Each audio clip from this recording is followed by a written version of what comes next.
तोरी जो पाला गलती होई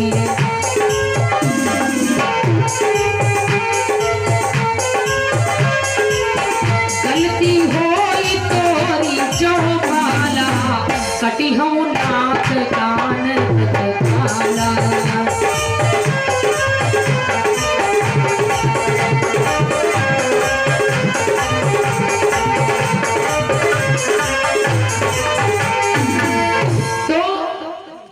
जब शेष जी जाने लगते हैं तो नागनी से बता करके जाते हैं, प्रण करके जाते हैं, अगर तुम्हारी गलती निकली तो सुन लो नाक कान सब दोनों साफ। अब अगर भानु प्रताप की गलती है तो उनका जिंदगी आ जैसे खत्म। शेष जी चाहते हैं बालक का रूप बनाते हैं, राजा भानु प्रताप से सारी बातों का पता लगाते हैं। राजा भानु प्रताप बालक को देख करके 5 वर्ष के बालक बन करके जाते हैं शेष जी। जब बालक के मुख से बात सुना तो राजा ने मन में विचार किया, मेरी ये बात तो कोई जानता नहीं था, ये बालक पूछ रहा है तो इसको कुछ पता है इसके बारे में। इस वजह से पूरी बात सत्य सत्य राजा भानु प्रताप नागिनी को बता दे, वो शेष जी को बता दे।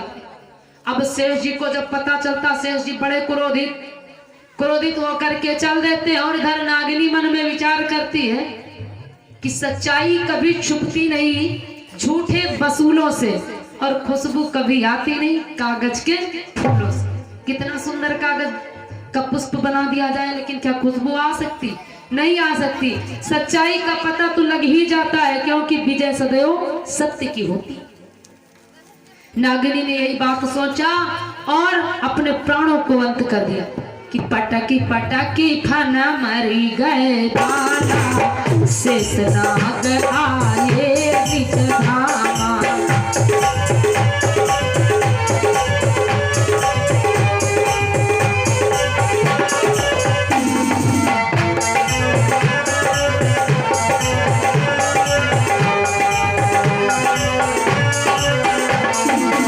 पटकी पटकी फना मरी गई बामा, पटकी पटकी फन मरी गई बामा शेष नाग आए निज धामा।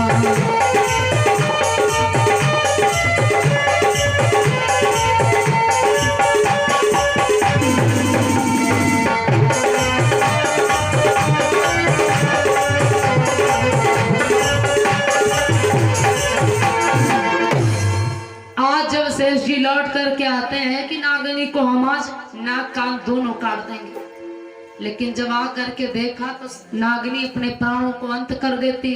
अब शेष जी का मरेग मार डर है। जब नागिनी मर चुकी है तो क्या शेष जी मरेग मार डर? शेष जी का प्रण भक्त उसी स्थान पर अधूरा रह गया।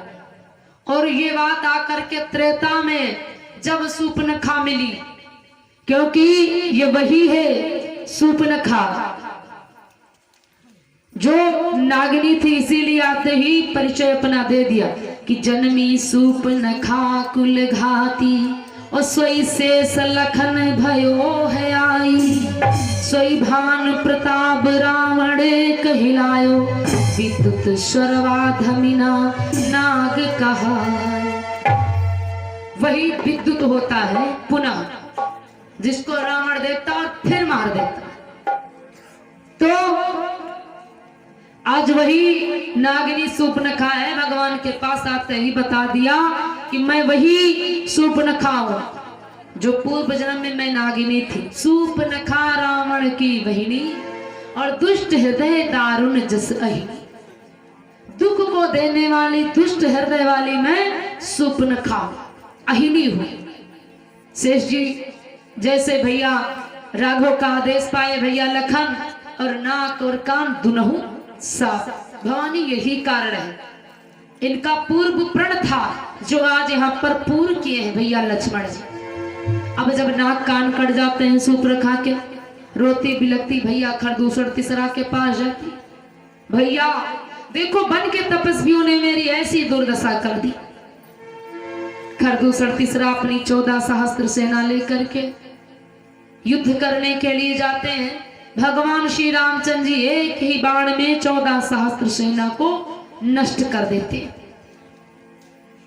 अब सुपनखा रोती बिलखती जाती है लंका भैया रावण के पास और रो रो करके कहती है भैया कि भाई तो लड़के राम लखन इस दंडक वन में आए हैं।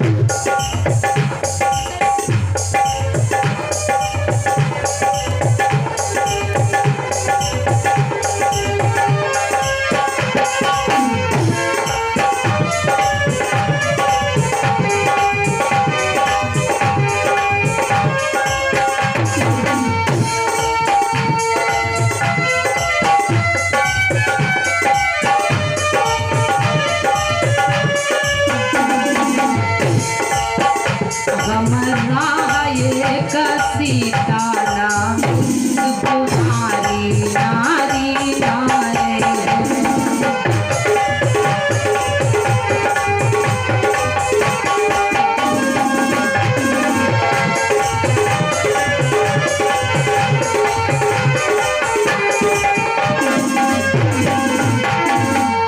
बाके है और लड़ाके है गोया समसीर भैया बाके है और लड़ाके है कोया समसीर यो पंचवटी में रहते हैं जैसे जागीर बुनी।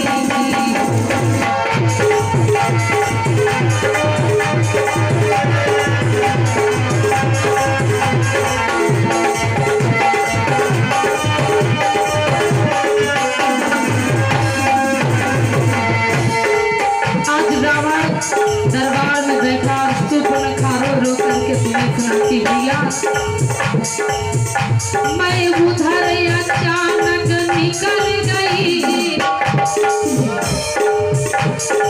उस नारी से मिलना चाहा भैया उनकी सुंदर साथ में एक नारी है मैं उधर अचानक निकल गई नारी से मिलना चाहा इतने में छोटे तपसी ने मुझसे कुछ छल करना चाहा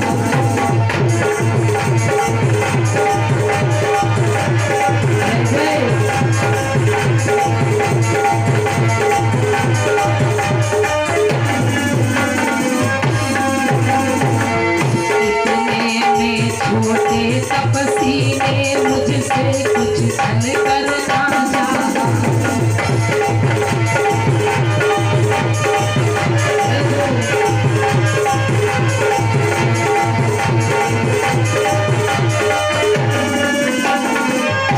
अरे बहन क्या तूने मेरा नाम नहीं बताया कि मैं लंका की रावण की बहन हूँ।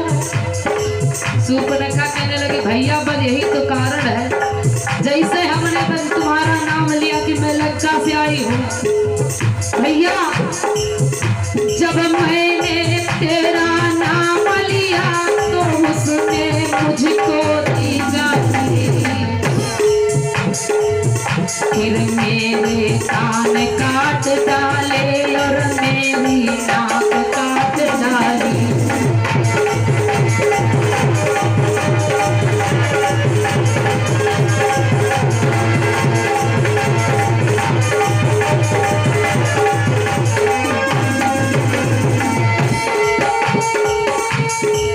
भैया क्या तुमने जब मेरा नाम लिया नाक कान कट गए तो उसी वन के समीप में दूसरा तीसरा था उसके पास नहीं गई। सुपनखा कहने लगी भैया पहले तो सबसे पहले हम भैया दूसरा तीसरा के पास गई 14 सहस्त्र सेना लेकर के आए और उन तपस्वियों में से एक इतना बलधारी है जिसे एक बाण से 14,000 सेना को नष्ट कर दिया। भैया देखिए लंका की बहन सुपनखा क्या कह रही पृथ्वी पर नदी रुधिर की थी पृथ्वी पर नदी रुधिर की थी, लाशों पर लाशें टूटती थी। और भैया मैं देख रही थी खड़ी खड़ी उन सब का दर्पण बजता।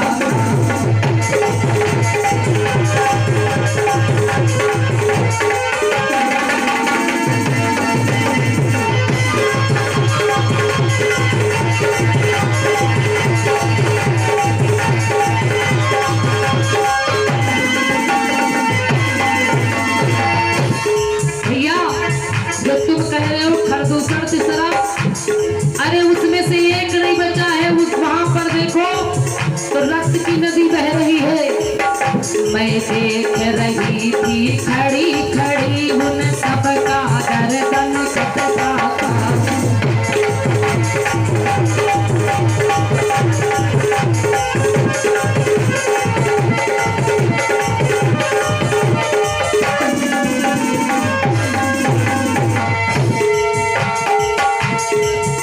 मैं देख रही थी खड़ी खड़ी उन सब का गर्दन कटता था।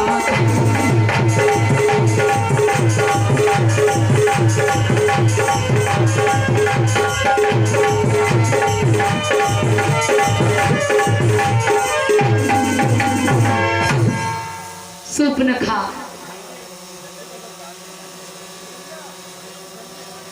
सुपनखा बोल पड़ी भैया कि जैसे मैंने तुम्हारा नाम बताया तुरंत मेरे नाक और कान कट गए।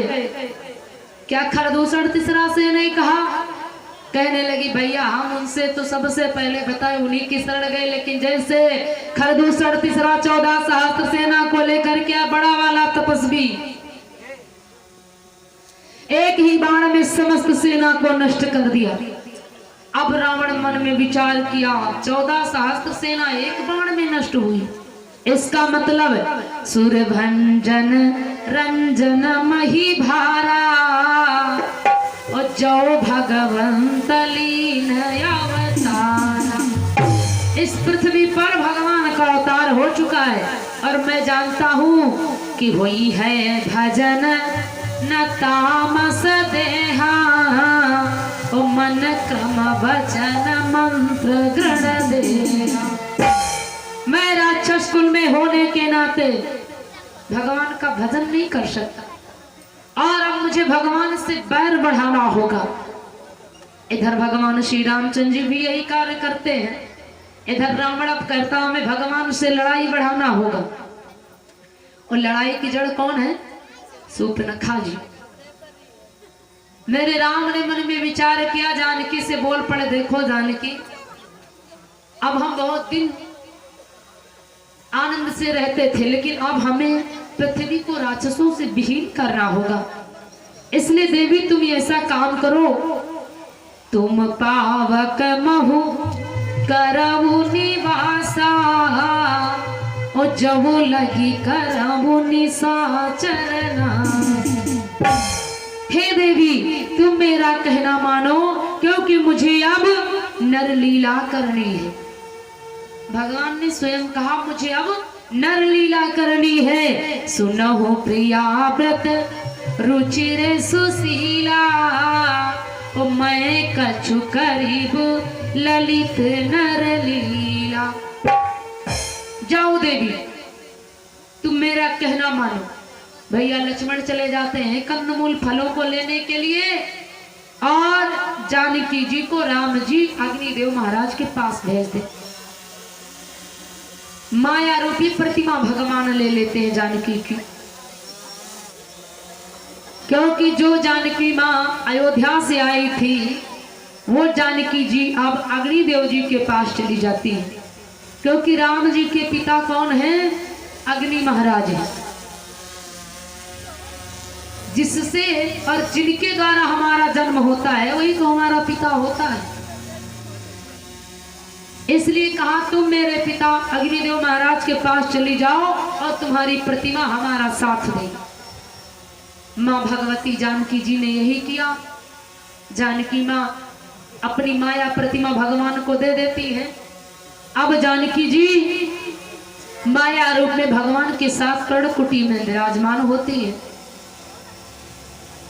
इधर रावण अपनी बहन के जो नाक कान कट गए उसकी उस बैर के कारण जाते हैं मामा मारीच के पास। मामा, बहन सूर्पनखा के नाक कान कट गए, मेरी मदद करो। कैसे कटे? का वन की तपस्वियों ने, राम और लक्ष्मण ने मेरी बहन के नाक और कान काटे, उनसे अब मुझे बैर बढ़ाना होगा। तो बोल पड़ा मामा मारी, चरे रावण तुझको तो पता नहीं, मुझको पता। जब वो छोटे थे यज्ञ रक्षा में आए थे विश्वामित्र जी की कि वह विश्वामित्र यज्ञ वाला अध छुटा प्राण आंखों में।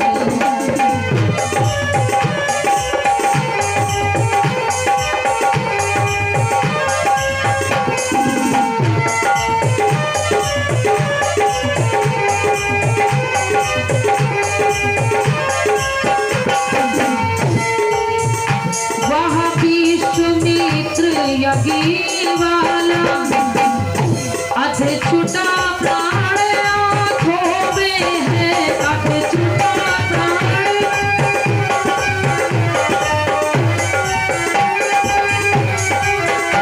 अध छुटा प्राण आंखों में।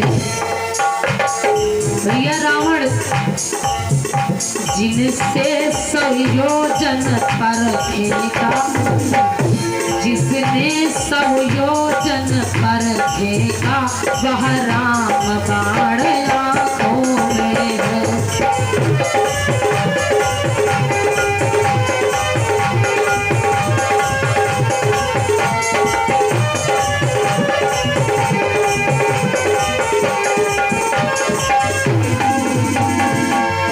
भैया तुम जिनसे बैर बढ़ा रहे हो, तुमको नहीं पता, हमसे पूछो कि हम सिर्फ यज्ञ रक्षा में गए थे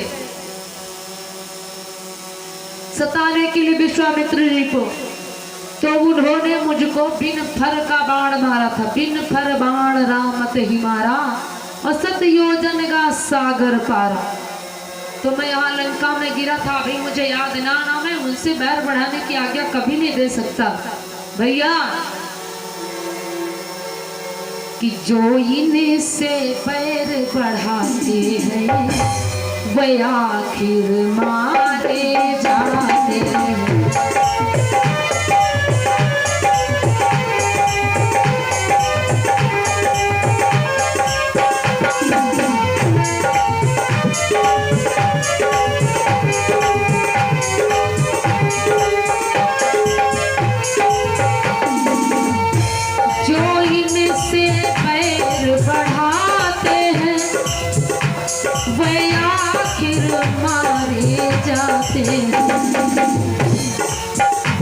वे मौत मौत के घाट वही, वे मौत मौत के घाट वही, बेबाक उतारे जाते।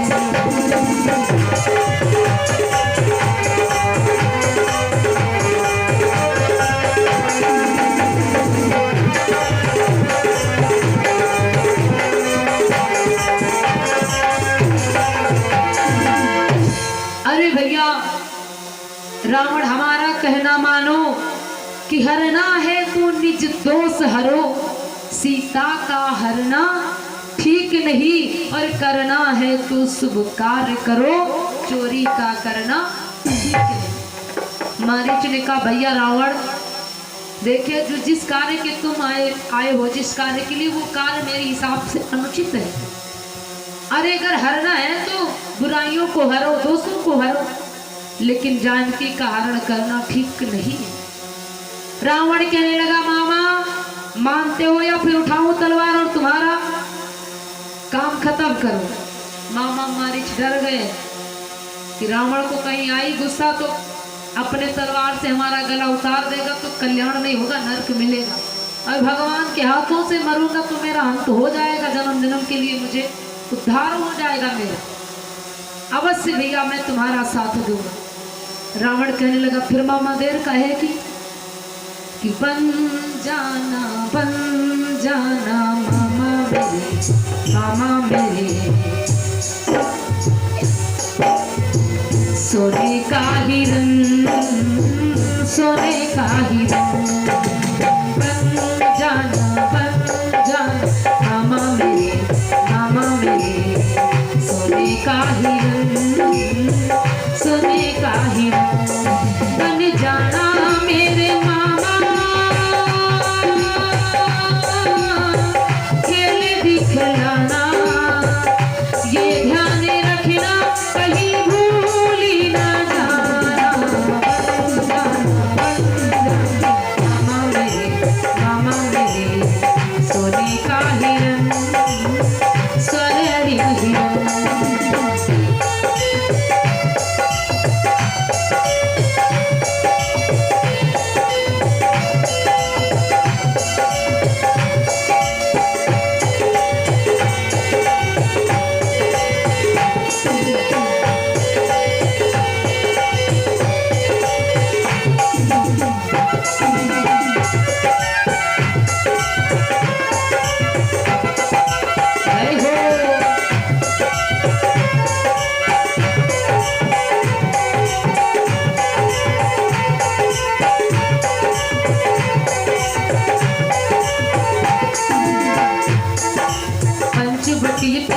बनकर तुम जाओगे दो तपस्वी और एक तपस बिन पाओगे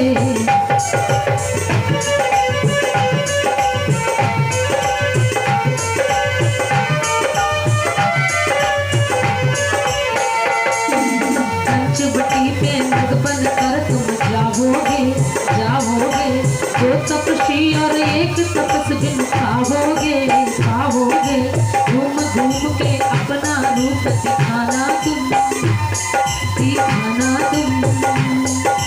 वैदेही का अंतःकरण लुभाना तुम दिखलाना मेरे मामा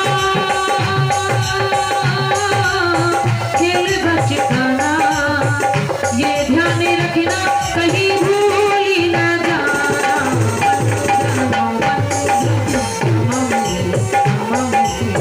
सोने का हिरन स्वर्णिम हिरन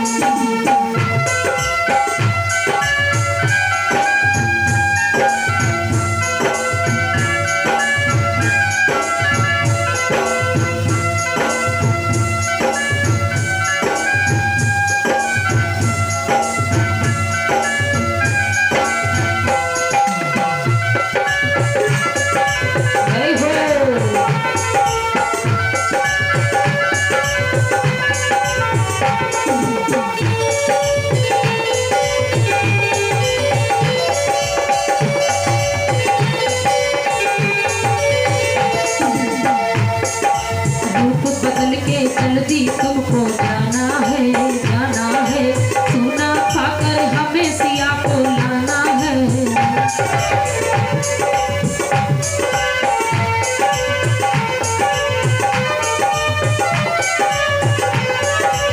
रूप बदल के जल्दी तुमको जाना है सुना पाकर हमें सिया को लाना है नर हो या नारायण अब क्या करना है जब तामसी शरीर से हमें उभरना है दिखलाना मेरे मामा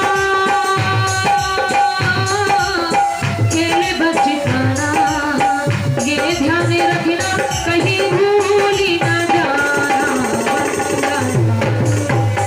मामा मेरे सोने का हिरन स्वर्णिम हिरन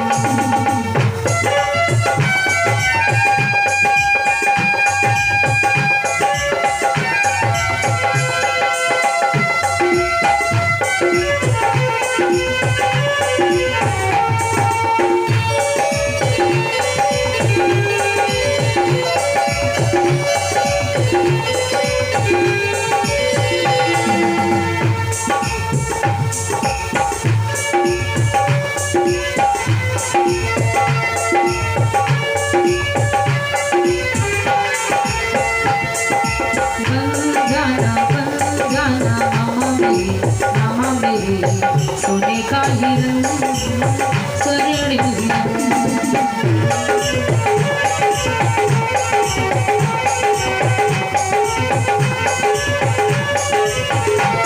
बन जाना मेरे मामा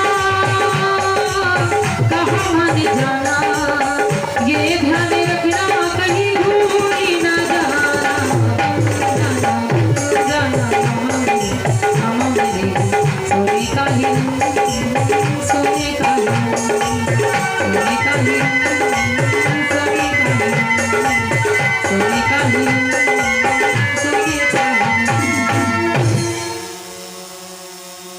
रावण ने मारीश का मामा तुम्हें सोने का हिरन बन करके जाना होगा और जानकी को मोहित करना हो, और जब जानकी मोहित हो जाएगी राघव से कहेगी कि जाओ, मुझे ऐसे आज तक हमने हिरन नहीं देखा, इस हिरन की छाल मेरे पास होनी चाहिए, बस मुझे मौका मिल जाएगा। मामा मारी स्वर्णिम हिरन बन करके जाते हैं, जानकी को बहकाते हैं।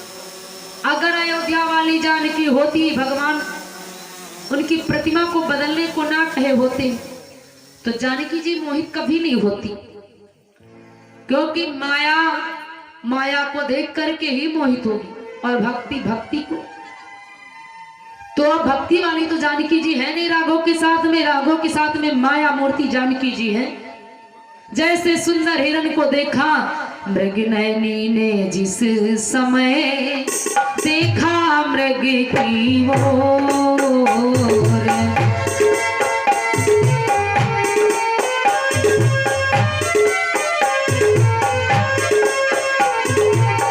बोल उठी रघुनाथ से उसी समय कर जो।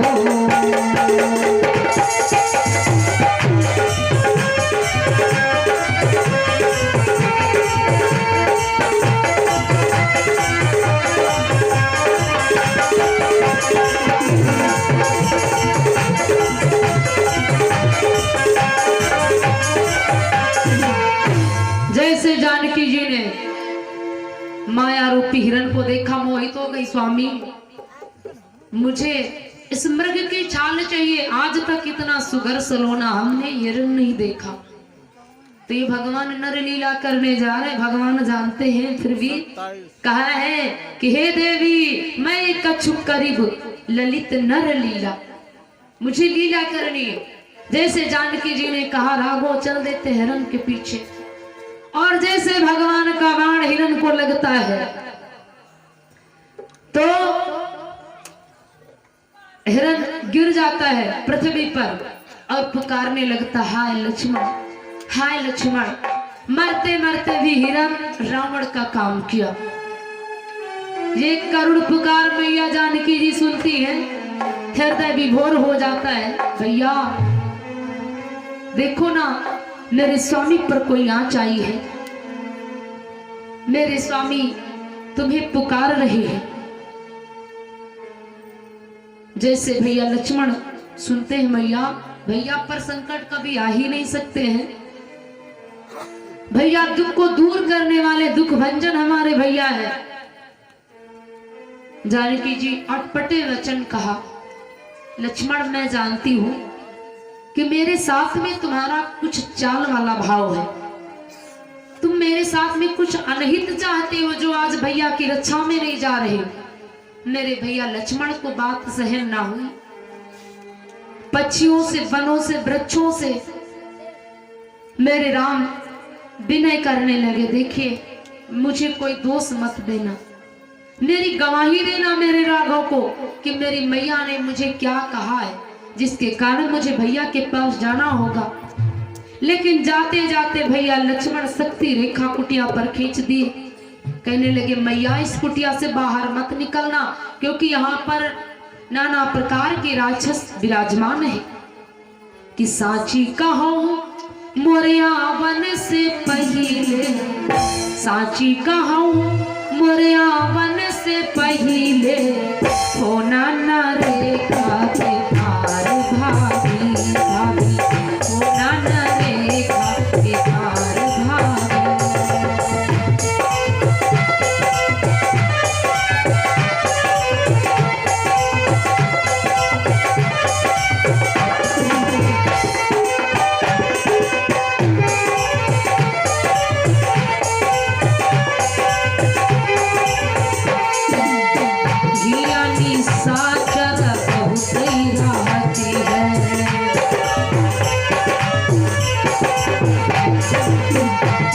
जंगल में वो तो वैसे रहती है।